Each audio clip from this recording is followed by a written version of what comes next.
Robert, you wrote two books about internships. One for people to become successful interns, and the other about managing the internship programs, right? So this is what we are going to talk about. Recruiters and people who are transitioning to becoming IT recruiters can surely benefit from your experience. So the topic is really cool, and I'm just wondering before we dive deeper, like why have you even dedicated a significant part of your life to writing about internships? Well, it's a fascinating subject for me. I think a lot of folks start their careers in internships, and that can really put someone on a certain trajectory, whether it is going into recruiting or some other field. So I find that quite interesting that you can have such a huge impact on someone's career right from an internship. And what I also find about quite interesting is that for the intern themselves, it's extremely impressionable and will leave them with certain thoughts and views and opinions for decades. So it's real powerful, and I thought this is a great way to impact the whole internship and career world. And the second reason is I'm passionate about bringing dignity to the internship discourse. I think there's a lot of room for internships to improve. Some of the things that really stick out for me are 40% of internships are unpaid. That's got to stop. A lot of times interns show up, managers aren't ready for them at all. So they've done no preparation. That's got to stop. And for the interns themselves, they're students. They have a lot of anxiety, a lot of fear of failure. And wouldn't it be wonderful if there were a couple of books for the student, intern, and the manager so that everyone can get the most out of it? And that's what I've embarked on here. Hmm. And it's so interesting now when you mention about the managers not being prepared for interns. I kind of have a flashback because we also had some interns a few years ago, 3, 4 years ago in our agency, and we were completely unprepared for those interns. I mean, they just started, and on the day number one, they were on the last item on the to-do list. So we should have definitely done this better. So um, now, I mean, I'm just kind of wondering what should managers in staffing agencies do actually to prepare for these new interns, how they should manage programs. I mean, it's quite a broad question. But just if you imagine someone who is listening to this podcast, they may be talent acquisition managers or recruiting managers in staffing agencies. Like, where should they start with these internship programs? Start by putting yourself in the intern's shoes. So, for your example, the intern showed up and you're utterly prepared, and they're at the bottom of the to do list. And that's how they will experience the internship. They're at the bottom of the to do list. So, put yourself in their shoes. What would you want? Well, the first thing you might want is when you get an offer to join and there's a bit of time, schedule some uh, calls to get connected with them before they start. And that way they don't show up the first day nervous. They don't know you. They don't know what they're going to do. So if you give them, let's say, an offer in February and they're going to start in June, why not set up 2 30-minute calls with them in, you know, March and May and get a sense of how school is going, how they're doing, and share some of the things you're working on. Build a little bit of a relationship. It's an investment of 60 minutes, maybe even 90 minutes, and get to know them. And they show up and they're much more effective. So that'd be the first thing. And the second thing is have a plan.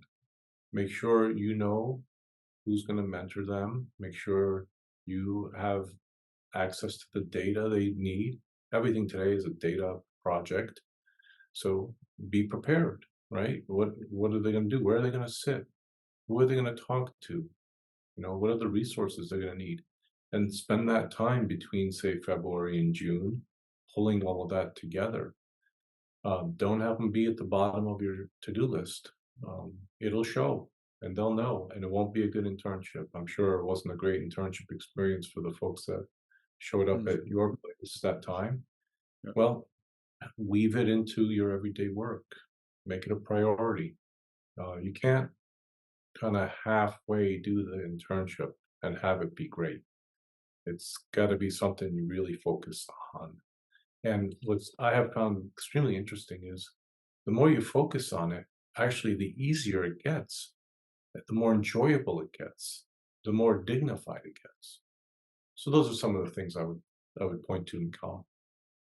Yeah, that's a good one, and good that you mentioned also the preparation and just coming up with projects for these interns is also important, right?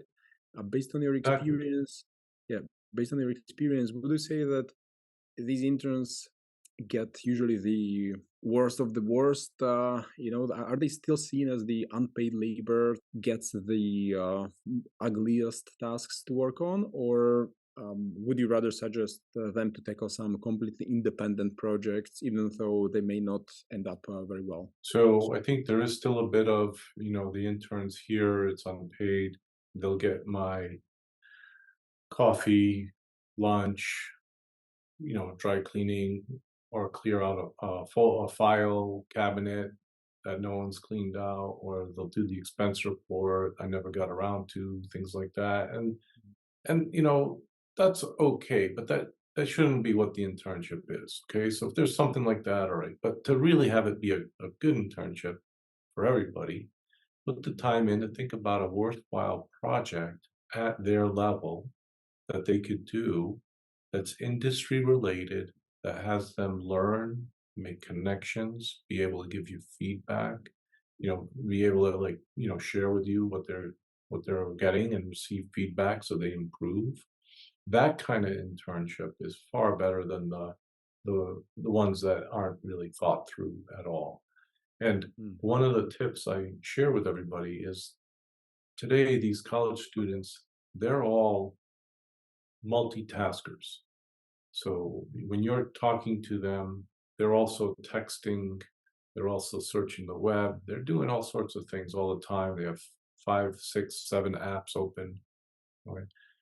And what you want to do is not resist that, but instead work with it. And how you work with it is you give them lots of projects.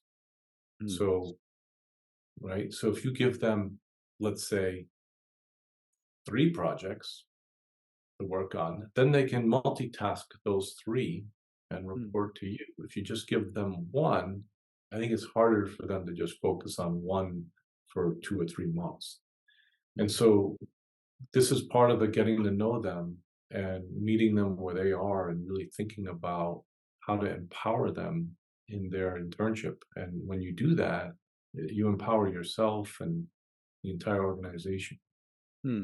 That's interesting. And would you say with these projects that it would be better to come up with something completely new, as you, for example, mentioned, to give them something in line with their past experience, for example? It could be some research which they most likely have been working on at school, or should the managers rather try to plug them to some existing operations and help with some existing tasks that are needed anyway?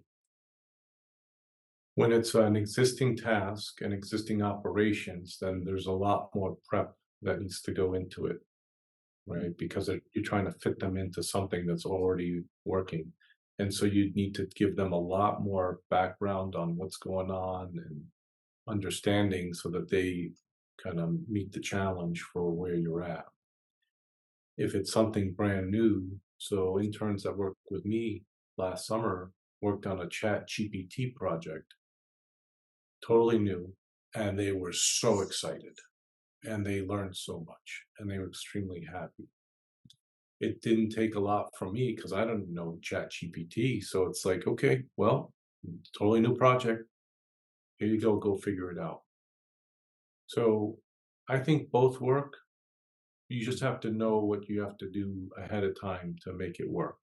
That's all. So ahead of time, if it's already existing and all that, there's a lot more education around the background, what you're looking for, what the standards are, who to interact with, what the deadline is, all of that. versus when it's something very new, like a ChatGPT project, Mhm. which, very few people know much about because, the idea of being a prompt engineer is relatively new. Okay, great. You know, go at it and, keep us informed on what you're doing, how you're doing it, and how that new project is coming along. Both can work. Yeah, yeah, awesome, awesome, cool. And what does it mean now for the people in these staffing agencies or recruiting agencies? Because they may look for people to join their teams in the long run, right? But with interns, are we now talking about people who come for the summer holiday period and then they go back to school, or are we talking about interns as someone who has finished their studies and is looking for the first job but is not there just yet and looks for an internship to get there? Like, where are we at? Well, I started, built, and sold a recruiting company years ago, and we served traders, quants, and developers. And I can see the challenge of having an intern come in during the summer from college. So you'd really have to kind of separate out what the project work would be, monitor them closely. It's doable. You may want to have a pre full-time hire come in as an intern because turnover is so great. Hmm. And it's nice to have set milestones to say, hey, you're going to intern for 3 months. Here's how we're doing it. Here's the onboarding. Here are the resources. Here's the structure for feedback periodically.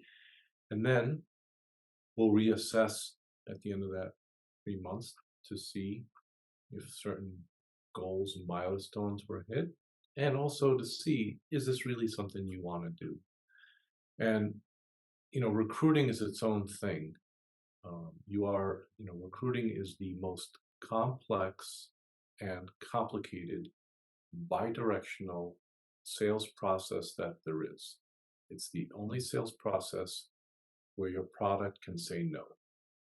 So it is an extremely challenging endeavor, and I think it's wonderful if someone who's graduated from college or is very early in their career and they are transitioning to recruiting to say, fine, we have an internship program.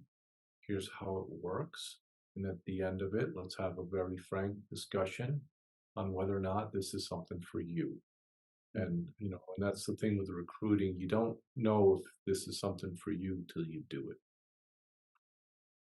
That's interesting, interesting. And now when you mention it, I'm kind of wondering whether the internship could also be used as a way to kind of give new joiners an opportunity to try it out, learn about recruiting and then decide whether they actually want to do it. Just kind of thinking about this or sharing from the standpoint of the staffing agency in tech, where often people see tech, the tech industry as very cool, but once they try it, they realize it's way too complicated and the IT jargon is way too annoying, and then they may not really want to pursue this. So could internships be seen as a way to try it out, and if yes, then Absolutely. how? Yeah, absolutely. And the thing too, like, it takes away a lot of the shame and guilt and confusion and whatever other emotions might come up if they are going into a tech recruiting firm newly, and after 3, 4 months they realize it's not for them. Well, now it's like, how do I get out of this? This is terrible. It's been stressful. What do I do? So, particularly with recruiting, it'd be a good idea to just say, okay, you know what? You're coming on board. You're going to be an intern for a set period of time, whatever it is, 3 months, 4 months, whatever you want to create. And here's how it works. And at the end of it, if it works for you, great. Here we go, full time. And if not, no shame, no guilt, no regret, no resentment, no lack of closure. We will wrap it up and we're all friends and off you go. I think the benefits to this, so when you think about internships a bit beyond internships being a long job interview, which I assert it's devolved into that. And you're going to be an intern at an investment bank for 3 months, and they're going to work you hard and late and all of this, and really it's a job interview, the whole thing. If you think about it more like this is a future leader in your industry, this is a future leader who may end up working with you long term. If not, they may end up at a competitor, a regulator, the bank you use, some service provider. So that future leader is interested in your industry, technology. They're going to go somewhere if they don't end up at your recruiting firm. Where they go could lead to significant business for you. So why not have the internship itself be a process that's empowering, that's harmonious, transparent, and one that sets up everybody to win, even if it doesn't turn out to be their full-time job. Mm. Well, that's a very interesting angle. I mean, just the realization that the person leaving will go elsewhere where they can do, be either helpful or do some harm. So it's just better to be friends with them. That's a great point. Yeah, Mikhail, and one other note, they are much younger than you. Mm, So um, this whatever they however they view you, harm or help, that's going to be for a long time, mm, right? So I'm 54, and the interns I work with are a good 35 years younger than me, which means I might be 80 years old and they're going to be 45 running the mm, show. I'm mm, going to be at the effect of them, you know, mm, when I'm older and they're in their prime in their careers. Keep that in mind. I like this long-term thinking. That's so good. Okay, and we are also organizing training programs for people who are getting into the tech industry. They would like to start recruiting tech specialists, and they often don't know whether this is a good place to be at. They just kind of see it as a very attractive place. Is the internship also something that we could use somehow to kind of coordinate with some other companies? I'm just kind of brainstorming now aloud now when you mention it, like as a part of the training program, like can we somehow take the students from or the graduates of the training program and then get them to become interns in some other organizations? Like, have you seen such concept somewhere? Yeah. Yeah. Well, what I do at Agile Rainmakers is the interns I hire don't work on things from my company. I find client projects, and clients know an intern is going to be working on their project. And so basically, the client is got an intern who's learning about their company, working on a project for them, growing, and figuring out if that industry is a good idea. But what I also do is I make sure that the intern's working on 5 different clients, going Mm, back to multitaskers, right? So I'm not gonna just have them work on 1 client, I'm gonna work on 5 clients. Now they get to get a good view of what's out there, mm, and those 5 companies get a good sense of, that intern. mm, And you can so in the book, Intern Management: Principles for Designing an Exceptional Internship, I really emphasize design. So thinking things through, planning, preparing ahead of time with good design leads to all kinds of possibilities for internships and how those internships can be used to make everybody better. mm, So it's a great question because you're pointing to the design of the internship and how it can meet many people's needs. That's a good one. And so these recruiting managers who are listening to this podcast, and they may wonder, okay, so how do we design this new internship? And they may wonder what kind of principles to apply. And you wrote about some other principles in the book, right? So where should they start, and which principles to apply first? Yeah, they well, as always, you would start with yourself in terms of, are you committed to it, and get buy-in from your colleagues. Because if you don't get buy-in from your colleagues and you're not committed to it, it's not going to be a great internship. So start with, hey, do we really want to do this? And when I say we, I mean your whole team. We're going to Mm, bring in someone and we're going to really work and have this be an excellent internship. So that's really the starting point. And then go to work on the 9 key principles that I go through in the book. So there's transparency, harmony, empathy, buoyancy, respect, intentionality, discovery, generosity, and empowerment. And if you focus on those principles and design the internship with those in mind, and I lay it out in the book, I have mm, you think, go through some questions to ponder.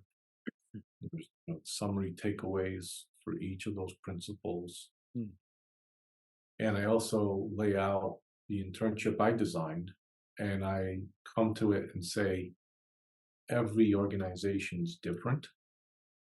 So use the principles to map what I'm doing to your organization. Don't do what I do, but take what I do and have it inform you using the principles to develop your own unique, outstanding internship for your industry. Because an internship at a staffing agency is going to be very different from an internship at a Fortune 500 company mm, or at a municipality or government entity. There's different rules, there's different customs, there's different things that are appropriate. And that's why the book is written from the perspective of principles. mm. Interesting, interesting. So then, um, now I'm also kind of thinking about the internship. Like once they decide to start this internship, and they are kind of dedicated to bring someone on board and think it through, should they also pay these interns for the job, or is it still something that should be done for free because it's during the summer holidays of university students? Yeah. So I'm out to bring dignity to the internship discourse, and there's no dignity in free labor and in Mm, unpaid internships in my mind. Now, there are rules where you can do it and it's legal. I just think you have to really look in the mirror and ask yourself, why can't you pay minimum wage or something to somebody in your, who's going to work in your office or remote for you? Why can't you pay something for, for their efforts? They're not asking for benefits, and they're not asking for a huge salary. They're just asking for the very beginning entry level or, even less compensation. mm, I'm a firm proponent of paid internships, and I think if you want to have a serious internship program that folks are interested in, will talk highly about, then pay them. A friend of mine in Toronto years ago worked as an unpaid intern, and years later, still does not feel good about that experience. Even though he learned a lot, even though he got exposure, the fact that it was unpaid made it extremely uncomfortable for him. We don't need that. mm. There is something to it. Okay. True. Good point. And is the internship also um, usually suitable for people who are the university students or graduates, or have you also seen internships programs for people who are transitioning from one field to another field? People in their mid 30s, for example. Is it still common for someone later down the career still to embark on an internship? I have focused more on the university students and the recent graduates, so I can't speak too much about folks who've been in their careers and interning as they transition. I will say, though, looking at the trends in workforce, I think those kinds of internships for folks who've been in their careers for years, I think that's going to be something that you see more of in the future.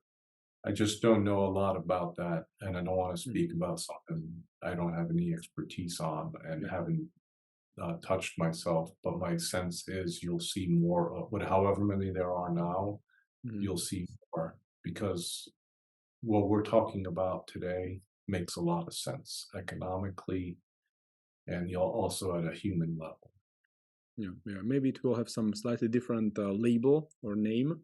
Internships probably still remain the thing of the university students and the people who will be kind of impacted by the AI and will need to upskill and find some other job. Will probably, go for some unpaid or paid internships, but under different umbrella. Hard to say, really.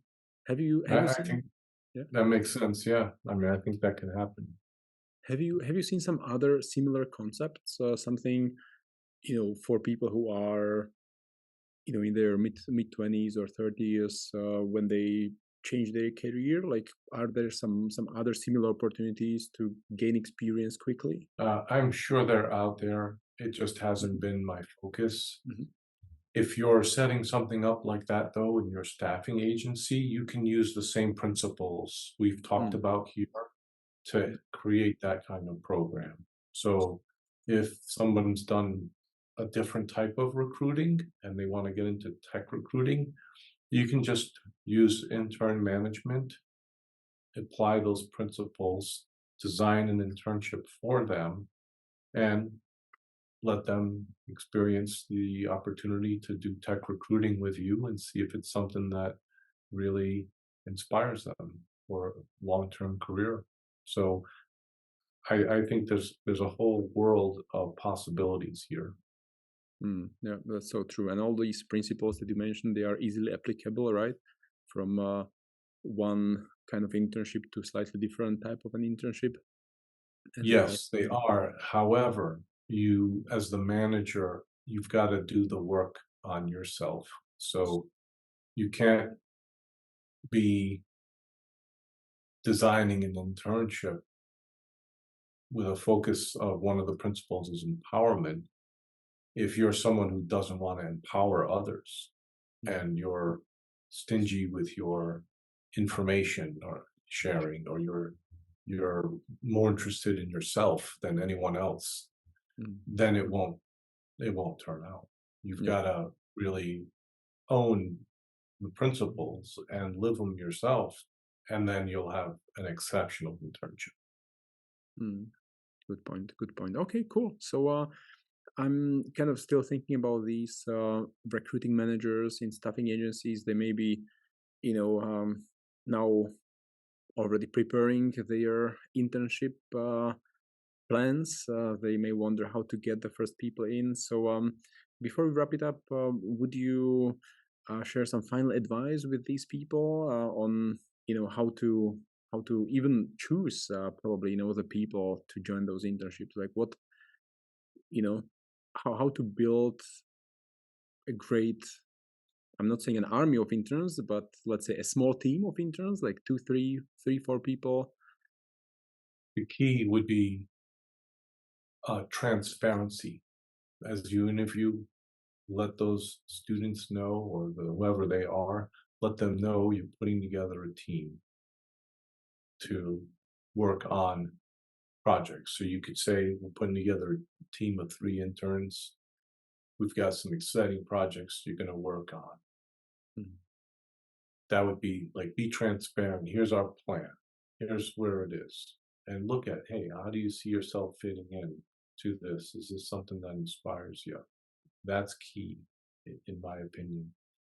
When you go to find the candidates that you're going to hire, you got to make sure that you have a set process that you execute with integrity and you're consistent about it.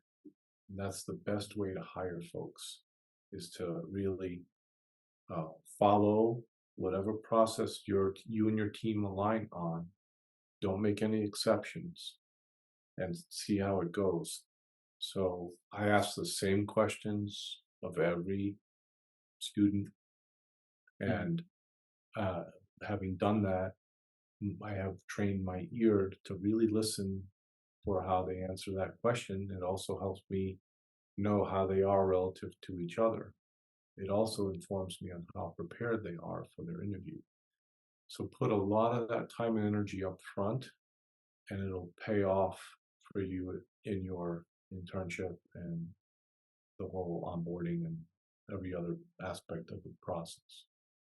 Awesome, awesome. I like this aspect of the transparency, and also what you mentioned just a while ago about being transparent also towards clients, that there are some interns involved, and you are transparent on both sides. So that's very cool. Awesome. So you mentioned these two books, and you are planning to write another two, right? So where can people find a bit more about you and your books? You can go to agilerainmakers.com. That's my company, and you can look at the books there. I also write a blog about business, and it's also got a focus on interns. So that's very informative. You can also go to Robert J. Khoury, that's Khoury, .com, and that also shows the books and the blog. So there's lots of ways to get a hold of me. If you want to reach out, you can email me at robert@agilerainmakers.com. Both books, How to Intern Successfully and Intern Management, are available on Amazon. The next two books will be about mentoring an intern, and the last one will be about parenting an intern, because parents are so involved and they're crucial. Most of the interns will spend a lot of time with their parents while they're interning. And that 4-book set will allow any student, manager, mentor, and parent be successful in their efforts to have the internship be as exceptional as possible. Wonderful, awesome, awesome, cool. So I'll include these links also in the show notes on both YouTube and the podcast, so that people can connect with you and explore these books. Wonderful, great. So thanks a lot for all the insights. It's been pleasure talking and learning about internships and how to set up a great internship team. Thank you so much for having me. I really appreciate it. And I love what you're doing with your podcast. It's such a great service for so many technology recruiters and others. Thank you. Thank you. Thanks a lot. See you soon.